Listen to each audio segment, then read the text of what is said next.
नमस्कार दोस्तों, क्राइम तक में आपका स्वागत है। सीजेपी ने प्रोटेस्ट किया, संसद तक मार्च का आह्वान किया और उसके बाद हम सब ने देखा किस तरह से हंगामा हुआ। अब इसको लेकर पुलिस के एक्शन की सबसे पहले बात करते हैं। इस मामले में 10 एफआईआर दर्ज की गई हैं अलग अलग सेक्शंस में, सरकारी कार्य में बाधा पहुंचाने, इसके अलावा ड्रोन उड़ाने और तमाम एट्रॉसिटीज़ की से संबंधित जो एफआईआर है वो दर्ज की गई हैं। इसके अलावा आपको बता दूं 199 एमएलसी बनी है अभी तक, यानी कि मेडिकल लीगो सर्टिफिकेट बने हैं। 10 पुलिस वाले जो 8 आईपीएस है, 2 दानिब्स इसमें अभी तक इंजर्ड हैं। 20 के आसपास सरकारी जो वाहन हैं वो क्षतिग्रस्त हुए, कई ऐसी वीडियोस भी सामने आई हैं। 4 प्राइवेट वाहन इसमें क्षतिग्रस्त हुए। लेकिन ये कहानी का एक पहलू है। दूसरा पहलू हम सब ने देखा किस तरह से पुलिस ने भी लाठियां भांजी, पैरामिलिट्री फोर्सेस के जवानों ने भी लाठियां भांजी।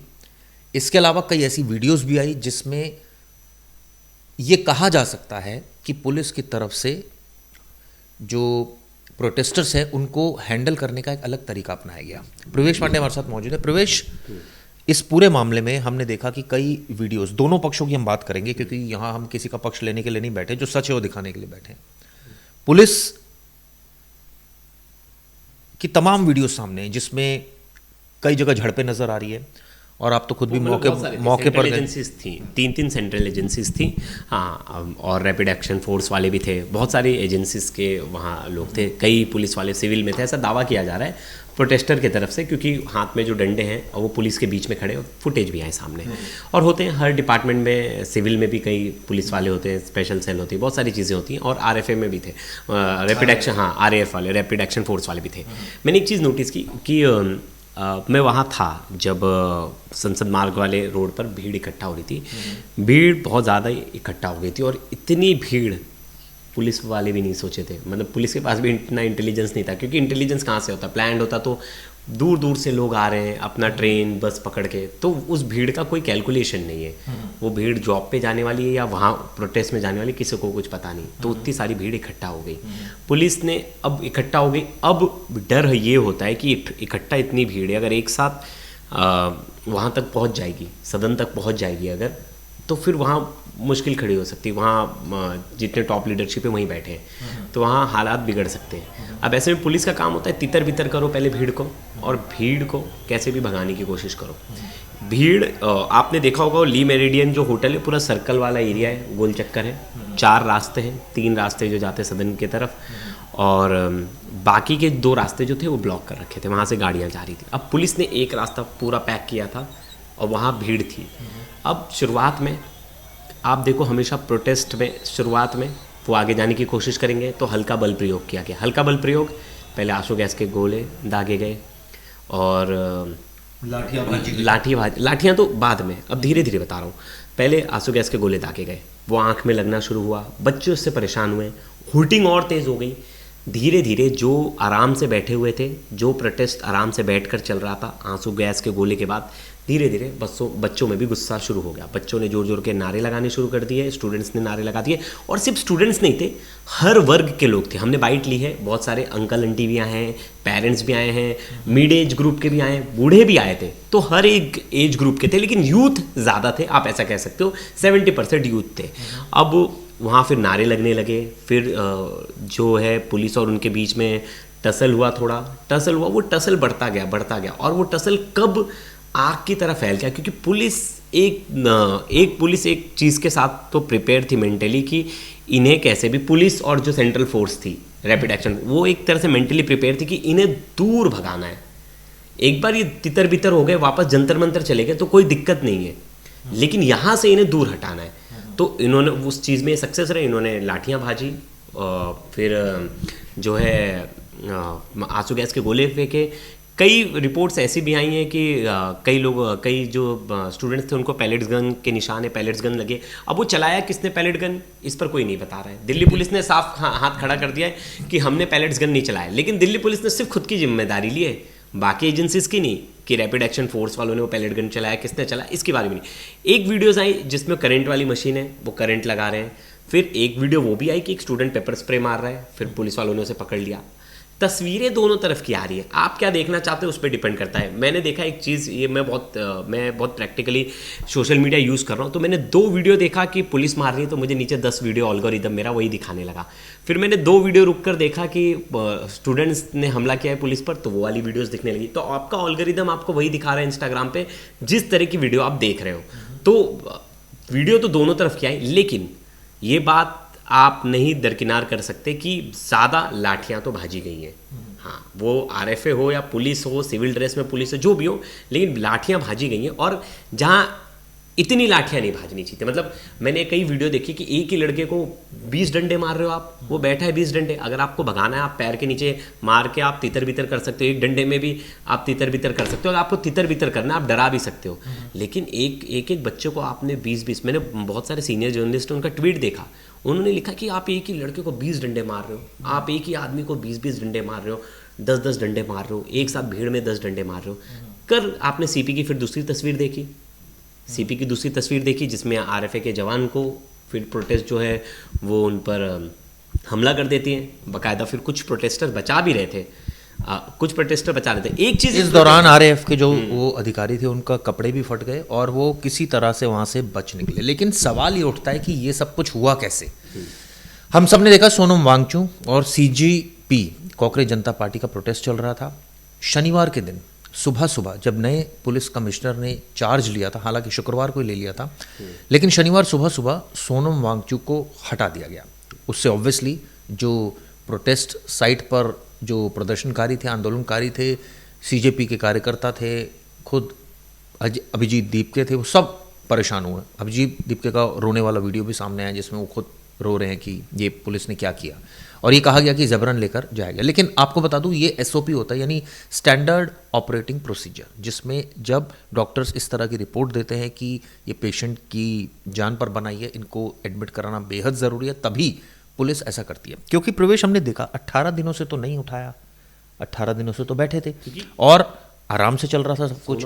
वांगचुक को जब वहाँ से सोनम वांगचुक को वहाँ से जब हटाया गया शनिवार को, उसके बाद मुझे लगता है गुस्सा बहुत ज़्यादा भड़क गया। और शनि और रविवार को खुद बाकायदा पुलिस को भी अंदेशा था कि शायद मतलब इसका प्रोटेस्ट जो है वो एक दूसरा स्वरूप ना ले ले। यही वजह थी कि उन्होंने डीसीपी नई दिल्ली ने एक ट्वीट किया और बाकायदा कहा कि यहाँ पर भीड़ इकट्ठा ना करे, जो करेगा उसके खिलाफ कानूनी एक्शन लिया जाएगा। क्योंकि 20 तारीख से पार्लियामेंट का सेशन भी शुरू हो रहा था और सुबह हमने यही देखा, पार्लियामेंट का सेशन एक तरफ शुरू हुआ, प्रधानमंत्री मोदी वहाँ पर थे, और उसके बाद जो भीड़ थी वो, यही कहें जो आंदोलनकारी थे, प्रदर्शनकारी थे, स्टूडेंट्स थे, वो संसद की ओर कूच करने लगे।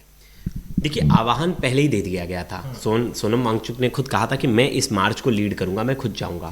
अब पुलिस को कहीं ना कहीं डर लगा कि सोनम वांगचुक इस प्रोटेस्ट को लीड करते हैं तो कहीं ना कहीं ये जो प्रोटेस्ट है बहुत बड़ा हो सकता है, बहुत ह्यूज हो सकता है। उनकी स्ट्रैटेजी ये थी कि हम सोनम वांगचुक को स्टेज से हटा देते, भीड़ कम हो जाएगी। ये लेकिन पुलिस पर उल्टा पड़ गया, और यहाँ जो भी जिन्होंने भी डिसीजन लिया वो डिसीजन उनका यहाँ बहुत गलत था। अगर वो बात करने की कोशिश करते, वार्तालाप करने की कोशिश करते, रिप्रेजेंटेटिव आते, पुलिस दल के लोग आते, सीनियर ऑफिसर्स आते, सोनम वांगचुक से बात करते कि सर स्टूडेंट्स इतने भीड़ में आएंगे संसद की तरफ तो स्टूडेंट और पुलिस में टसल हो सकता है, हाँ आप अपनी मांग रखिए, यहाँ आप बैठे हैं यहाँ मांग रखिए। लेकिन उस इवेंट को उन्होंने और सेंसिटिव बना दिया, जिस तरह से पर्दे में पर्दा लेकर गए आप, वाइट चादर लेकर गए, और उस वाइट चादर में आपने जिस तरह से सोनम वांगचुक को उठाकर लेकर गए, वो वीडियो सोशल मीडिया पर वायरल थी। अब वो वीडियो इतनी ज़्यादा वायरल हुई कि हर कोई देख रहा था कि ये तो यार गलत है। वो अपने लिए तो नहीं बैठा है वहाँ, वो बच्चों की राइट्स की बात कर रहा है, बच्चों की बात कर रहा है, और आप इस तरह से उसे लेकर जा रहे हो। उस वीडियो ने और उस डिसीजन ने पूरा जो सिचुएशन है ख़राब किया। नहीं तो इन्हें दिल्ली पुलिस को नहीं लग रहा था कि अगले दिन 25,000 से ज़्यादा भीड़ वहाँ जाएगी, क्योंकि अगले दिन जो था वो था रविवार, और रविवार को तो संसद की और मार्च का कोई प्लान नहीं था। जैसे ही सोमवार सुबह हुई, आप देखिए किस तरह से जो प्रोटेस्टर्स थे वो अलग अलग दिशाओं से पार्लियामेंट की तरफ बढ़ना शुरू हुए। हालात ये होगा कि दोपहर में सिक्योरिटी जो पार्लियामेंट की है, स्पेशल सिक्योरिटी है, वहाँ के अफसरों ने गेट बंद कर दिए। प्रधानमंत्री को वहाँ से वो चले गए थे प्रधानमंत्री वहाँ से, क्योंकि वो प्रधानमंत्री खुद आए हुए थे वहाँ पर, बड़े बड़े नेता वहाँ पर मौजूद थे। और उसके बाद हमने देखा कई सारी वीडियो, शाम तक ये हंगामा होता रहा अलग अलग जगह पर। टीयर गैस, इस- दोनों में भिड़ंत, मैंने- कई ऐसी वीडियोस देखी जिसमें पैरामिलिट्री फोर्सेस के जवान अड़ंगी दे रहे हैं, ये भी हमने देखा। मैंने एक चीज़ तो पूरे प्रोटेस्ट में देखी।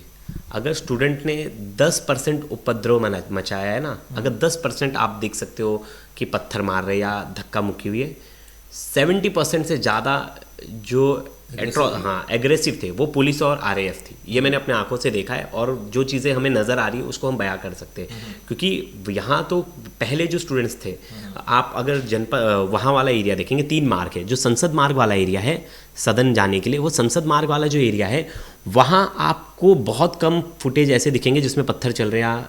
वो आप जब कैनॉट प्लेस जा रहे हो तो आप वहाँ देख रहे हो जो है वहाँ पत्थर फेंके जा रहे हैं। एक फुटेज आया था कैनॉट प्लेस पे कि पत्थर फेंके जा रहे हैं। उसमें भी आप एज ग्रुप देखोगे तो आपको लगेगा वो जो लोग हैं पत्थर फेंक रहे हो 35 से 45 साल के बीच वाले हैं, मतलब बड़े हैं, उम्रदार हैं। मैंने वहाँ नहीं देखा कि कोई 20 साल का लड़का, कोई 21 साल का लड़का, कोई 22, 23, 24 साल का लड़का वहाँ पत्थर फेंक रहा है। इसका मतलब वहाँ प्रोटेस्ट के कुछ लोग बोल रहे थे कि कुछ असामाजिक तत्व जानबूझकर आए हैं यहाँ माहौल बिगाड़ने के लिए। वो कोई भी हो सकते हैं, वो पुलिस इन्वेस्टिगेशन करेगी। और सोशल मीडिया का ज़माना है, जिसकी फ़ोटो खींची गई है वहाँ वो बचेगा नहीं, वो उसकी तह तक जाएगी, पुलिस भी ढूंढेगी और लोग खुद ढूंढ रहे हैं।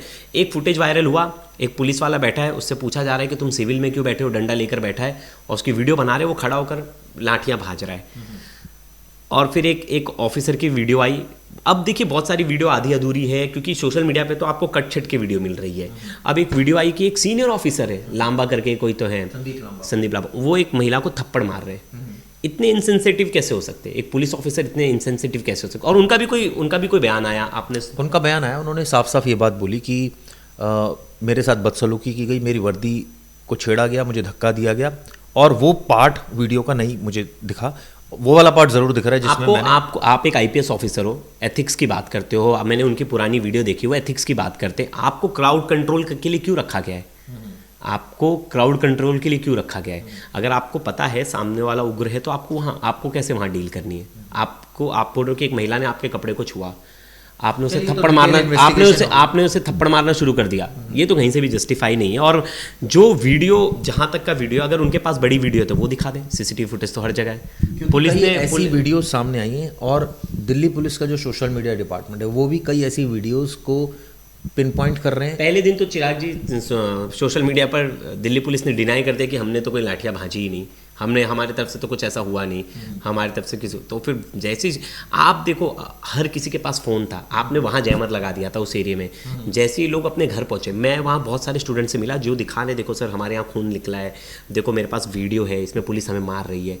तो उस समय पे वो वीडियो वहाँ सोशल मीडिया पर नहीं आया, लेकिन जैसे ही उस एरिया से, क्योंकि उस एरिया में जैमर लगा था, मैं भी था वहाँ, इंटरनेट एक्सेस था नहीं, जैसे ही लोग अपने घर पर गए, लोगों ने वीडियो डालना शुरू की, तो पूरी एट्रोसिटी की जो वीडियोस थी, जो सेंट्रल पुलिस दल और जो आरएएफ वालों ने मारपीट की, हमने आरएएफ वालों का भी वीडियो देखा, वो भी पत्थर फेंक रहे हैं, कई वीडियोज़ थी उनकी भी। तो आप देखोगे तो ऐसा नहीं कहा जा सकता कि पहले वो बोलते हैं ना कि पहले कहाँ से शुरुआत हुई। लड़के तो स्टूडेंट्स लठ लेकर तो नहीं आए थे, स्टूडेंट्स पत्थर लेकर तो नहीं आए थे। उस एरिया में पत्थर की कोई जगह नहीं थी कि आप स्टोन वहाँ से कर लो, कोई लेकर तो नहीं आया था कुछ भी चीज़ें।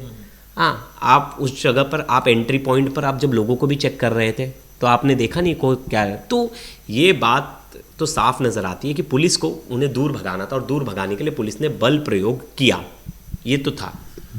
तरह तरह की वीडियोस सामने, और सोशल मीडिया भरा पड़ा है ऐसी वीडियोस से, जिसमें कई जगह हमने देखा कि आरएएफ का जो जवान है उसके कपड़े फटे हुए थे, कई जगह हमने देखा कि पुलिस ने ज़्यादती की, लाठियाँ भांजी, टीयर गैस चलाई। इसके अलावा कई आर्गूमेंट वाली वीडियोस भी आई जिसमें वो बहस करते हुए नज़र आ रहे हैं, कई ऐसी भी वीडियोज़ हैं जिसमें प्रोटेस्टर्स भी बहस करते हुए नज़र आ रहे हैं।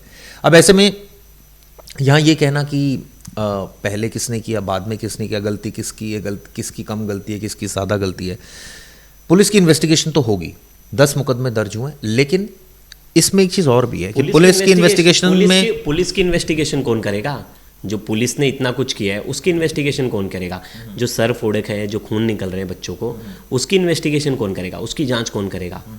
आपको इतना हक थोड़ी ना दिया है कि आप किसी को भी अंधाधुंध मारोगे कि वो उसका सर फट जाए, उसको खून निकल जाए। हाँ, जिस तरह से पीटा जा रहा था वो कहीं से भी ठीक नहीं था। और आपको आपके पास बहुत सारे ऑप्शन है, वाटर कैनन है, आप दूर भगाओ, लेकिन इन्होंने देख लिया फार्मर प्रोटेस्ट से बहुत सारी चीज़ें सीख ली कि वाटर कैनन से तो भागते नहीं, हाँ लोग फिर आ जाते, तो बोले कि एक ही तरीका है, सबसे बेस्ट है, इन्हें लठ से मारो। और यही हुआ, हमने देखे वीडियोस देखे। लेकिन अगर कोई भी प्रतिनिधि मंडल के लोग आकर मिलते तो मुझे लगता है ये सिचुएशन यहाँ तक पहुँचती ही नहीं। उनके बेसिक राइट्स मांग थी। बेसिक मांग क्या थी? जब मैंने सोनम वांगचुक की वाइफ से हमने एक्सक्लूसिव बातचीत की तो मैंने चिराग जी उनसे पूछा कि आपकी, तो बोले कि आज हमारी टीम जो है जेपी नड्डा जी से मिलकर आई। हमने पहले तो एक हमने लॉन्ग टर्म प्लान दिया है उन्हें, जिसमें हम 23 पॉइंट्स रखे, वो मेमोरेंडम हमने दिया है उन्हें। और हमारा सबसे बेसिक शुरुआत है कि आप पहले किसी की लायबिलिटी तय करो, और लायबिलिटी किस पर आती है? धर्मेंद्र प्रधान पर। अगर कोई ऑफिसर अच्छा काम नहीं करता तो आप उसे तुरंत शंट कर देते हो, आप तो एक दिन में दिल्ली सीपी चेंज कर देते हो, नया सीपी ला देते हो। आप अगर हमने किसी को चुना है और वो अच्छा काम नहीं करा तो आप उसे क्यों नहीं हटा रहे हो? उसके कार्यकाल में इतने पेपर लीक हो गए, मतलब he is not capable enough. अगर वो कैपेबल इनफ नहीं है तो ला दो ना। आपके यहाँ तो बहुत सारे अच्छे लोग हैं, किसी को भी बिठा दो, कोई नया रिफॉर्म ले आए। वो जो रिफॉर्म की बात हुई तो मैंने उनसे क्वेश्चन पूछा कि आपके 3 ऐसे बताइए कि 3 सबसे इंपॉर्टेंट चीज़ क्या मांग की आपने। तो उन्होंने सबसे पहला बताया कि हम चाहते हैं एनटी और जो नेशनल टेस्टिंग एजेंसी है वो क्या करे, जिनको भी प्राइवेट सेक्टर को वो टेंडर दे रही है, अगर उससे एक बार गलती हो तो आप उसको ब्लैक लिस्ट कर दो, फिर वो दोबारा दूसरे नाम से दूसरे स्टेट में कंपनी बनाकर फिर से वापस से ना आवेदन दे और फिर आए। अपने हाथ में रखे गवर्नमेंट। अभी कैसे नहीं लीक हुआ? जब गवर्नमेंट के हाथ में पूरा कंट्रोल था, जब आपने एयरफोर्स लगा दी, सब कुछ लगा दिया, तब तो पेपर लीक नहीं हुआ ना। तब तो आपने अच्छे से करवा दिया ना एग्जाम। तो गवर्नमेंट अपने हाथ में रखे चीज़ें, क्योंकि बहुत बड़ा नेक्सस है नीट के 25-30 लाख में कितना हमने न्यूज़ देखा कि कितने कितने पैसे में बिका, क्या कुछ हुआ, हमने बहुत सारी चीज़ें देखी। तो वो आप फॉलो करो। आप एजुकेशन सिस्टम में बढ़ोतरी लाओ कि हमारे यहाँ देखिए एजुकेशन सिस्टम कितना ख़राब है। आपके बच्चे जो है प्राइवेट स्कूल में पढ़ते हैं, वो प्राइवेट स्कूल का स्तर देखना और आप एक गवर्नमेंट स्कूल में चले जाइए, सेम एजुकेशन तो सोसाइटी के हर बच्चों का हक होना चाहिए ना। मतलब अगर मेरे पास पैसा है तो मेरा बेटा जो है उससे हायर लेवल की एजुकेशन मिलेगी, अच्छी एजुकेशन मिलेगी। और जिस गरीब के पास पैसा नहीं हो, गवर्नमेंट स्कूल में जाएगा लेकिन वहाँ फैसिलिटी नहीं है।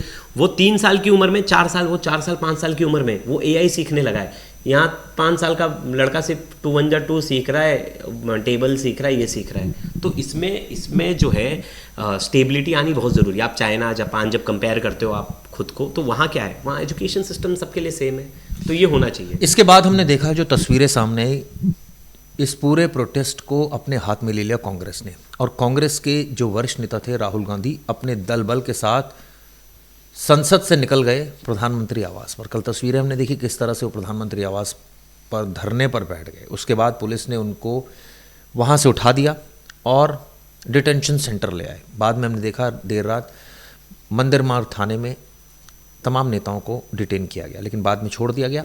आज पार्लियामेंट में वो पहुंचे काले कपड़े पहन के और विरोध किया। उनका भी साफ साफ कहना था कि एजुकेशन सिस्टम में सुधार होना चाहिए, जिसको लेकर हमने प्रोटेस्ट किया है। धर्मेंद्र प्रधान का इस्तीफा होना चाहिए। इसके अलावा कई और उन्होंने मांगे रखी। अब इसको लेकर आप लोगों का क्या व्यू पॉइंट है? आप लोग क्या सोचते हैं? जो हमने डिस्कस किया, आपको बताया कि इस पूरे प्रकरण के क्या क्या पहलू हो सकते हैं, इसके बारे में ज़रूर बताइएगा। धन्यवाद।